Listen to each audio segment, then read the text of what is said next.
हरपाल जी का जन्म एक छोटे से गांव में हुआ था जो भारत के मध्य भाग में बसा था। ये गांव नदियों, हरियाली और प्राकृतिक सौंदर्य से घिरा था।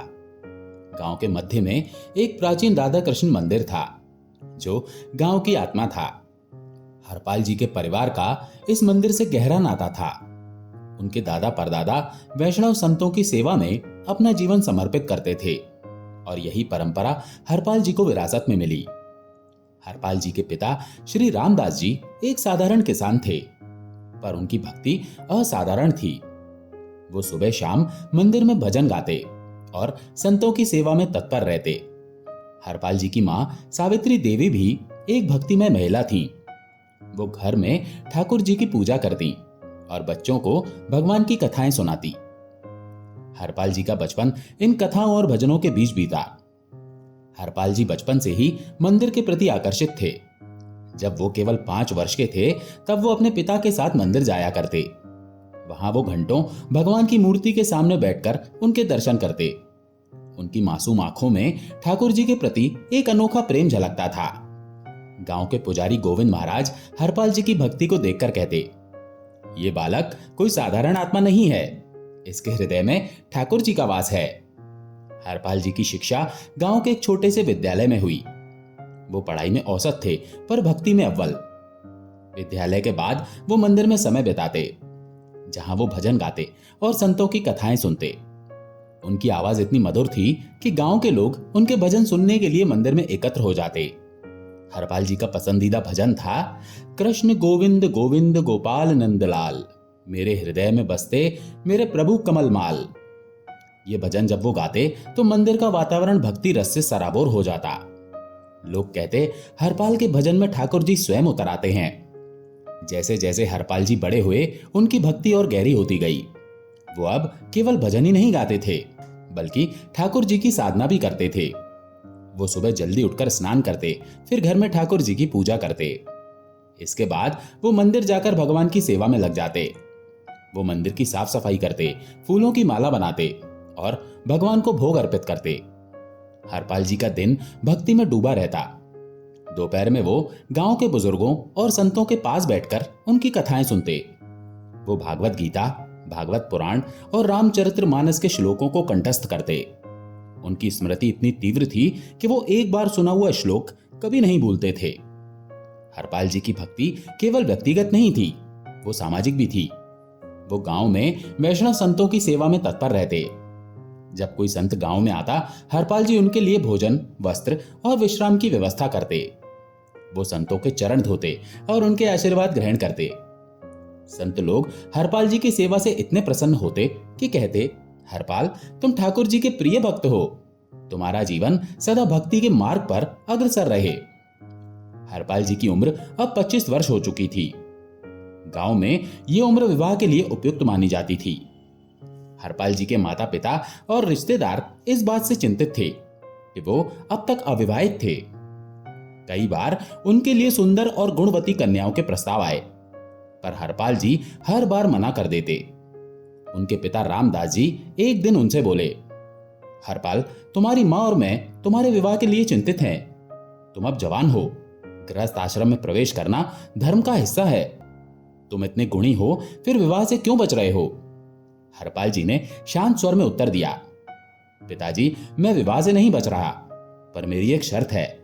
मुझे एक ऐसी कन्या चाहिए जो मेरे जैसे ठाकुर जी की भक्ति में डूबी हो, जो मेरे साथ भजन गाए, साधना करे और संतों की सेवा में मेरे कंधे से कंधा मिलाकर चले। यदि ऐसी कन्या मिले तो मैं अवश्य विवाह करूंगा, अन्यथा मैं जीवन भर अविवाहित रहकर ठाकुर जी की सेवा करूंगा। ये सुनकर रामदास जी चुप हो गए। वो जानते थे कि हरपाल जी का संकल्प अटल है। गांव वाले भी हरपाल जी की शर्त पर हंसते। वो कहते, हरपाल, तुम तो दिन रात ठाकुर जी के भजन में डूबे रहते हो, ऐसी कन्या कहां मिलेगी? तुम्हारी ये शर्त तो केवल स्वप्न में ही पूरी हो सकती है। पर हरपाल जी अडिग थे। वो मानते थे कि ठाकुर जी उनकी भक्ति की परीक्षा ले रहे हैं। वो हर रात ठाकुर जी से प्रार्थना करते, हे नाथ, यदि आप चाहते हैं कि मैं गृहस्थ आश्रम में प्रवेश करूं तो मुझे ऐसी कन्या प्रदान करें जो आपकी भक्ति में मेरे साथ चले। एक दिन हरपाल जी के एक दूर के रिश्तेदार गोपाल दास उनके घर आए। गोपाल दास एक सन्यासी थे जो गांव-गांव घूमकर वैष्णव संतों की सेवा करते थे। वो हरपाल जी की भक्ति से बहुत प्रभावित थे। उनके पास हरपाल जी के लिए एक विशेष प्रस्ताव था। हरपाल जी से गोपाल दास ने कहा, मैंने तुम्हारे लिए एक ऐसी कन्या खोजी है जो तुम्हारी शर्तों को पूरा करती है। हरपाल जी ने आश्चर्य से उनकी ओर देखा। कौन है वो कन्या? उसके क्या गुण हैं? उन्होंने पूछा। गोपाल दास मुस्कुराए और बोले, उस कन्या का नाम है राधिका। वो एक सच्ची वैष्णवी है। उसका जीवन भगवान की भक्ति में समर्पित है। वो सुबह शाम भजन करती है, संतों की सेवा में तत्पर रहती है और उसका हृदय ठाकुर जी के प्रेम से भरा है। पर उसने एक शर्त रखी है, वो उसी से विवाह करेगी जो प्रतिदिन 1000 संतों को भोजन कराए और उनकी सेवा करे। ये सुनकर हरपाल जी का चेहरा खिल उठा। उनकी आंखों में एक चमक आ गई। उन्होंने उत्साह से कहा, ये तो मेरे लिए ठाकुर जी का आशीर्वाद है। ऐसी कन्या से मेरा विवाह कल ही करवा दो। मुझे कोई मुहूर्त निकालने की आवश्यकता नहीं। जिस कन्या का ऐसा संकल्प हो उसके साथ मेरा जीवन निश्चित ही सुखमय और भक्तिमय होगा। गोपाल दास हरपाल जी का उत्साह देखकर प्रसन्न हुए। उन्होंने कहा, ठीक है हरपाल, मैं राधिका के परिवार से बात करता हूं, पर क्या तुम उसकी शर्त को पूरा कर पाओगे? प्रतिदिन 1000 संतों को भोजन कराना कोई साधारण कार्य नहीं है। हरपाल जी ने दृढ़ता से कहा, हाँ, मैं उनकी शर्त को अवश्य पूरा करूंगा। ठाकुर जी मेरी सहायता करेंगे। मेरे पास दादा परदादा की संपत्ति है और मेरा हृदय भक्ति से भरा है। मैं ये संकल्प अवश्य निभाऊंगा। गोपाल दास ने राधिका के परिवार से बात की। राधिका का परिवार भी वैष्णव परंपरा का अनुयायी था। जब उन्हें हरपाल जी की भक्ति और संकल्प के बारे में पता चला तो वे तुरंत विवाह के लिए सहमत हो गए। राधिका वास्तव में एक अनुपम कन्या थी। उसका रूप सुंदर था, पर उसकी भक्ति उसकी सुंदरता से भी अधिक थी। वो सुबह शाम भजन करती, वैष्णव कथाएं सुनती और संतों की सेवा में तत्पर रहती। उसकी आवाज में एक मधुर रस था और जब वो भजन गाती तो श्रोता मंत्रमुग्ध हो जाते। उसका पसंदीदा भजन था, राधे राधे बोल मन तेरा निर्मल हो, ठाकुर जी की कृपा से जीवन तेरा सरल हो। विवाह का दिन नजदीक आया। गांव में उत्सव का माहौल था। हरपाल जी के घर को फूलों और रंगोली से सजाया गया। मंदिर में विशेष पूजा का आयोजन हुआ। विवाह के दिन हरपाल जी ने साधारण वस्त्र पहने, पर उनका चेहरा ठाकुर जी के प्रति प्रेम से दमक रहा था। राधिका जब विवाह मंडप में आई तो हरपाल जी ने उसे देखा। उनके हृदय में ठाकुर जी के प्रति कृतज्ञता का भाव उमड़ पड़ा। वो सोचने लगे, ये कन्या तो साक्षात राधा का स्वरूप है। ठाकुर जी ने मेरी प्रार्थना सुन ली। विवाह के समय राधिका ने हरपाल जी से कहा, हरपाल जी, मैं आपसे विवाह कर रही हूं, पर मेरी शर्त आपको मंजूर है ना? प्रतिदिन 1000 संतों को भोजन कराना होगा। हरपाल जी ने मुस्कुराते हुए कहा, राधिका, ये शर्त नहीं, मेरे लिए ठाकुर जी की कृपा है। मैं इसे जीवन भर निभाऊंगा। तुम मेरे साथ इस संकल्प में रहोगी और हम दोनों मिलकर ठाकुर जी की सेवा करेंगे। विवाह संपन्न हुआ। गांव वालों ने कहा, यह जोड़ा तो साक्षात राधा कृष्ण का स्वरूप है। इनका जीवन भक्ति और सेवा का प्रतीक बनेगा। विवाह के पश्चात हरपाल जी और राधिका ने मिलकर संत सेवा का कार्य शुरू किया। हरपाल जी के पास उनके दादा परदादा की संपत्ति थी, जो काफी थी। उन्होंने अपने घर को एक भंडारे का रूप दे दिया। उनके घर का आंगन अब संतों के स्वागत के लिए खुला रहता। प्रतिदिन सुबह से ही उनके घर में भोजन की तैयारी शुरू हो जाती। राधिका स्वयं रसोई में भोजन बनाती। वो दाल, चावल, सब्जी, रोटी और खीर बनाती और हर भोजन को ठाकुर जी को भोग लगाने के बाद संतों को परोसती। हरपाल जी गांव-गांव जाकर संतों को आमंत्रित करते। वो मंदिरों, आश्रमों और नदियों के किनारे जाकर संतों को निमंत्रण देते। प्रतिदिन 1000 संत उनके घर आते और भोजन ग्रहण करते। हरपाल जी और राधिका संतों की सेवा में कोई कमी नहीं छोड़ते। वो संतों के चरण धोते, उन्हें भोजन परोसते और उनके विश्राम की व्यवस्था करते। कभी कभी 1000 से अधिक संत आ जाते, 1200, 1300 या यहां तक कि 1500। हरपाल जी कभी किसी को मना नहीं करते। वो कहते, संतों की सेवा में कोई कमी नहीं होनी चाहिए। यदि मैंने एक भी संत को मना किया तो ये मेरे लिए पाप होगा। ठाकुर जी की कृपा से सब व्यवस्था हो जाएगी। राधिका भी उनके संकल्प में पूर्ण सहयोग करती। वो संतों के लिए भोजन परोसती, उनकी सेवा करती और उनके आशीर्वाद ग्रहण करती। संत लोग हरपाल जी और राधिका की भक्ति से इतने प्रसन्न होते कि उन्हें आशीर्वाद देते। तुम दोनों का जीवन सदा भगवान की भक्ति में लीन रहे। तुम्हारा यह संकल्प ठाकुर जी को प्रिय है। पहला वर्ष बहुत अच्छा बीता। हरपाल जी और राधिका की संत सेवा की ख्याति दूर दूर तक फैल गई। लोग उनके घर दर्शन करने आते और उनकी भक्ति की प्रशंसा करते। गांव के लोग कहते, हरपाल और राधिका ने अपने घर को तीर्थ स्थल बना दिया है। यहां जो भी आता है उसे ठाकुर जी का आशीर्वाद मिलता है। पर धीरे धीरे हरपाल जी की संपत्ति कम होने लगी। संतों की सेवा में इतना खर्च हो रहा था कि उनकी बचत तेजी से खत्म हो रही थी। 1.5 वर्ष बाद हरपाल जी की स्थिति चिंताजनक हो गई। उनके पास अब केवल कुछ महीनों का धन शेष था। हरपाल जी इस बात को राधिका से छिपाते थे। वो नहीं चाहते थे कि उनकी पत्नी को इस बात की चिंता हो। वो सोचते, ये मेरी शर्त थी, मैंने राधिका को वचन दिया है, मुझे इसे हर हाल में निभाना है। यदि राधिका को पता चला तो वो दुखी होगी। हरपाल जी ने गांव के साहूकारों और दुकानदारों से उधार लेना शुरू किया। क्योंकि वो एक सम्मानित परिवार से थे, लोगों ने उन्हें आसानी से उधार दे दिया। वो दुकानों से अनाज, दाल और अन्य सामग्री उधार लेते और संतों के लिए भंडारे की व्यवस्था करते। 6-7 महीने तक संत सेवा निर्बाध चलती रही, पर अब साहूकारों ने अपना पैसा मांगना शुरू कर दिया। हरपाल जी के पास उन्हें लौटाने के लिए कुछ नहीं था। साहूकारों का धैर्य जवाब देने लगा। वो कहने लगे, हरपाल जी, आपने तो बहुत उधार ले लिया, अब हमारा पैसा कब लौटाओगे? हरपाल जी उन्हें टालते रहते। वो कहते, थोड़ा समय दो, मैं व्यवस्था करूंगा। पर उनके पास कोई व्यवस्था नहीं थी। जल्दी ही गांव में ये बात फैल गई कि हरपाल जी अब कर्ज में डूब गए हैं। लोग कहने लगे, हरपाल जी पहले जैसे धनवान नहीं रहे, अब उनसे उधार वसूल करना मुश्किल है। साहूकारों ने हरपाल जी को उधार देना बंद कर दिया। उनकी इज्जत, जो कभी गांव में सबसे ऊंची थी, अब मिट्टी में मिलने लगी। लोग उनसे दूरी बनाने लगे। जो लोग पहले हरपाल जी की प्रशंसा करते थे, वही अब उनकी निंदा करने लगे। वो कहते, हरपाल ने अपनी संपत्ति संतों के पीछे लुटा दी, अब वो कंगाल हो गया है। हरपाल जी का हृदय दुखी था। वो सोचते, मैंने ठाकुर जी की सेवा का वचन लिया था, अब मैं इसे कैसे तोड़ सकता हूं? पर धन के बिना यह संकल्प कैसे पूरा होगा? वो रात रात भर जागते और ठाकुर जी से प्रार्थना करते, हे नाथ, मुझे मार्ग दिखाओ, मैं आपकी सेवा में कोई कमी नहीं आने दूंगा। पर हरपाल जी की संत सेवा कभी नहीं रुकी। वो किसी न किसी तरह भोजन की व्यवस्था करते और संतों को भोजन कराते। वो अपने गहने बेचने लगे। पहले राधिका के कुछ गहने बिके, फिर उनके अपने गहने। पर वो कभी राधिका को इस बात का दुख नहीं होने देते। वो कहते, राधिका, ये गहने तो ठाकुर जी की सेवा के लिए ही थे, अब वे अपने काम आ रहे हैं। एक रात हरपाल जी अपने घर के आंगन में बैठे थे। चांदनी रात थी, पर उनके मन में अंधेरा छाया था। वो सोच रहे थे, अब मैं क्या करूं? कोई साहूकार उधार नहीं देता, गहने भी बिक चुके, धन भी समाप्त हो गया। तभी उनके मन में एक विचार आया, यदि मैं चोरी करूं तो संतों की सेवा चलती रहेगी। ये विचार उनके लिए असहनीय था।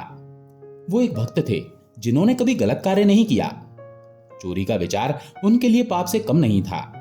वो अपने मन से जूझने लगे।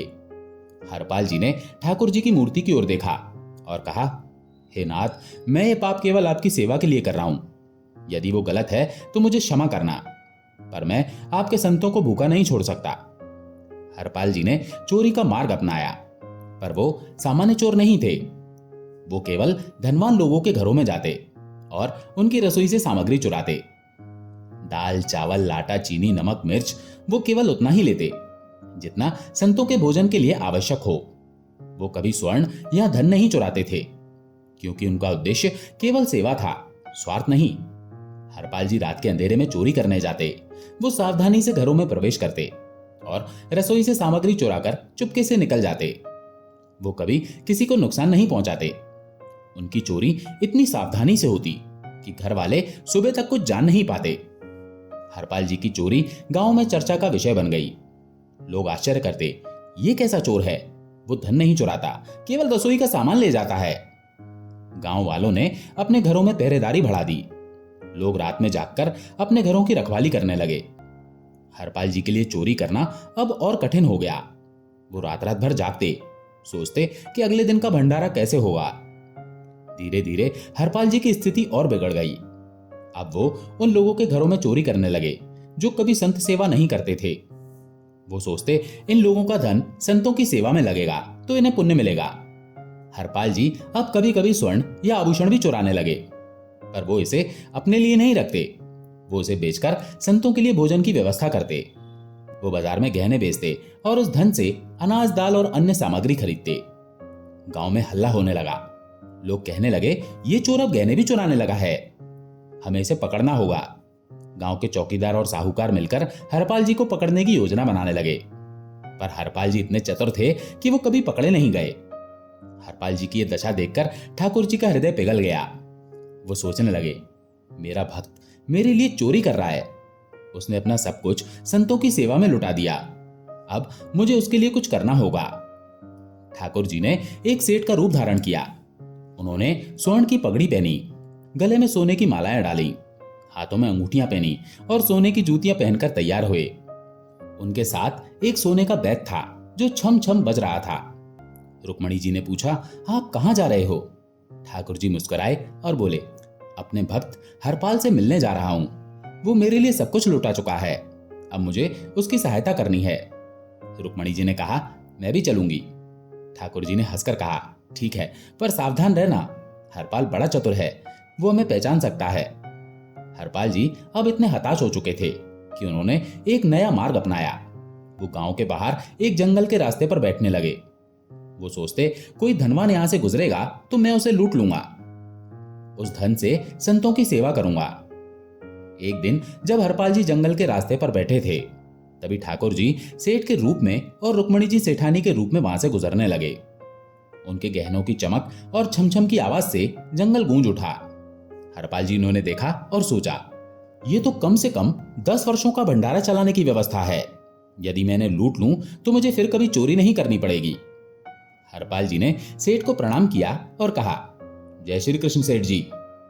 ठाकुर जी सेठ के रूप में नाराज होकर बोले, ये सुबह सुबह भगवान का नाम क्यों ले रहे हो?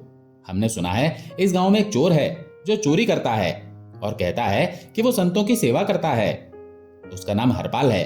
तुम भी वैसे ही ढोंगी तो नहीं हो? हरपाल जी समझ गए कि ये सेठ भगवान के प्रति विमुख है। वो सोचने लगे, इसका तो मैं एक भी गहना नहीं छोड़ूंगा। यदि ये जय श्री कृष्ण बोलता तो शायद मैं इसे छोड़ देता। हरपाल जी ने चतुराई से कहा, सेठ जी, इस गांव में एक डाकू है जो राहगीरों को लूटता है, पर मैं गुप्त रास्ता जानता हूं जो जंगल से होकर जाता है। यदि आप चाहें तो मैं आपको उस रास्ते से शहर तक पहुंचा दूंगा। सेठ ने कहा, ठीक है, हमें ले चलो। हरपाल जी ने कहा, सेठ जी, मेरे घर कुछ मेहमान आए हैं, उनके भोजन की व्यवस्था के लिए मुझे कुछ धन चाहिए। यदि आप मदद करें तो मैं तुरंत व्यवस्था करके आपको ले चलूंगा। ठाकुर जी ने सेठ के रूप में हरपाल जी को कुछ सोने की मोहरें दी। हरपाल जी ने उससे भोजन की सामग्री खरीदी और घर जाकर संतों के लिए भंडारे की व्यवस्था की। राधिका से उन्होंने कहा, आज मैं 10 वर्षों की व्यवस्था करके आ रहा हूं, तुम संतों की सेवा करो। हरपाल जी सेठ और सेठानी को लेकर जंगल के रास्ते चल पड़े। जैसे ही वे जंगल के बीच पहुंचे, हरपाल जी का स्वरूप बदल गया। वो एक शेर की तरह गरजने लगे। उन्होंने अपनी लाठी जमीन पर पटकी और अपना साफा निकालकर जमीन पर बिछा दिया। सब गहने निकालो।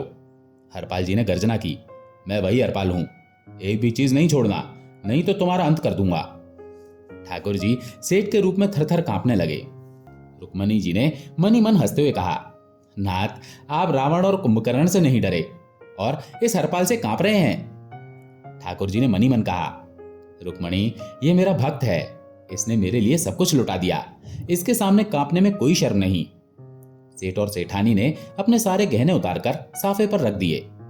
हरपाल जी ने कहा, ये बैग भी रख दो। सेठ ने कहा, ये तो मेरी बुढ़ापे की लाठी है, इसके बिना मैं गिर जाऊंगा। हरपाल जी ने कहा, कुछ नहीं गिरोगे, इसे भी रख दो। अंत में हरपाल जी की नजर ठाकुर जी की कनिष्ठा उंगली पर पड़ी। उन्होंने कहा, ये अंगूठी क्यों बचा रखी है, इसे भी उतारो। ठाकुर जी ने कहा, ये अंगूठी बचपन से मेरी उंगली में है, ये निकलती ही नहीं, इसे छोड़ दो। हरपाल जी क्रोधित हो गए, इस अंगूठी से 1 सप्ताह का भंडारा चलेगा। तुमने जय श्री कृष्ण बोलने पर चिल्लाया था, अब ये अंगूठी भी दोगे, नहीं तो तुम्हारी उंगली काट दूंगा। हरपाल जी ने सेठ की उंगली पकड़ ली और उसे काटने को तैयार हो गए। जैसे ही हरपाल जी ने उंगली काटने का प्रयास किया, ठाकुर जी अपने चतुर्भुज रूप में प्रकट हो गए। उनके हाथों में शंख, चक्र, गदा और पद्म थे। रुक्मणी जी भी महालक्ष्मी के रूप में प्रकट हुई दोनों ने हरपाल जी को अपने अंक में भर लिया। हरपाल जी स्तब्ध रह गए। वो समझ नहीं पा रहे थे कि क्या हो रहा है। उन्होंने पीछे हटकर कहा, नाथ, ये क्या? ठाकुर जी ने कहा, हरपाल, हम साक्षात द्वारकाधीश और रुक्मणी हैं। तुम्हारी भक्ति से प्रसन्न होकर हम तुम्हें दर्शन देने आए हैं। हरपाल जी घुटनों के बल बैठ गए। उनकी आंखों से अश्रु बहने लगे। उन्होंने ठाकुर जी के चरणों में सिर रख दिया और कहा, नाथ, मैंने आपको लूटा, मैंने आपके साथ डकैती की, मैंने आपकी उंगली काटने का प्रयास किया, मैं महापापी हूं। ठाकुर जी ने हरपाल जी को हृदय से लगाया और कहा, हरपाल, तुमने कभी अपने लिए कुछ नहीं किया। तुम और राधिका भूखे सो जाते हो, पर संतों को भूखा नहीं छोड़ते। तुमने गलत मार्ग अपनाया, पर तुम्हारा उद्देश्य शुद्ध था, मेरे संतों की सेवा। ठाकुर जी ने आगे कहा, तुमने जिन लोगों का धन चुराया, उनके धन से संतों का भोजन बना। शास्त्र कहते हैं कि जिसके धन से संतों की सेवा होती है उसे पुण्य मिलता है। तुमने उन लोगों को पुण्य बांटा जो कभी संत सेवा नहीं करते। तुमने कोई पाप नहीं किया। हरपाल जी ठाकुर जी के चरणों में लिपट गए। उन्होंने कहा, नाथ, आप बड़े कृपालु हैं। ठाकुर जी जाने लगे तो हरपाल जी ने उनके चरण पकड़ लिए। उन्होंने कहा, नाथ, मेरी इस भक्ति में सबसे बड़ा योगदान राधिका का है। उसकी शर्त के कारण मैंने ये संकल्प लिया, यदि आप उसे दर्शन नहीं देंगे तो मैं उसे क्या मुंह दिखाऊंगा। ठाकुर जी मुस्कुराए और बोले, ठीक है हरपाल, हम राधिका को भी दर्शन देंगे। ठाकुर जी और रुक्मणी जी ने छोटे छोटे बालकों का रूप धारण किया। हरपाल जी उन्हें गोद में लेकर घर पहुंचे। राधिका ने जैसे ही उन्हें देखा वो बोली, ये कितने सुंदर बालक हैं। हरपाल जी ने कहा, ये बालक नहीं, साक्षात द्वारकाधीश और रुक्मणी जी हैं। तुरंत ठाकुर जी और रुक्मणी जी अपने स्वरूप में प्रकट हुए। राधिका और हरपाल जी ने उनके चरणों में प्रणाम किया। ठाकुर जी ने कहा, राधिका, तुम्हारी शर्त ने हरपाल को मेरे और करीब ला दिया। तुम दोनों मेरे प्रिय भक्त हो। ठाकुर जी ने हरपाल जी को वो सारा धन और आभूषण दिया जो उन्होंने सेठ और सेठानी के रूप में पहना था। उन्होंने कहा, हरपाल, ये धन केवल 10 वर्षों के लिए नहीं, बल्कि तुम्हारे पूरे जीवन की संत सेवा के लिए पर्याप्त होगा।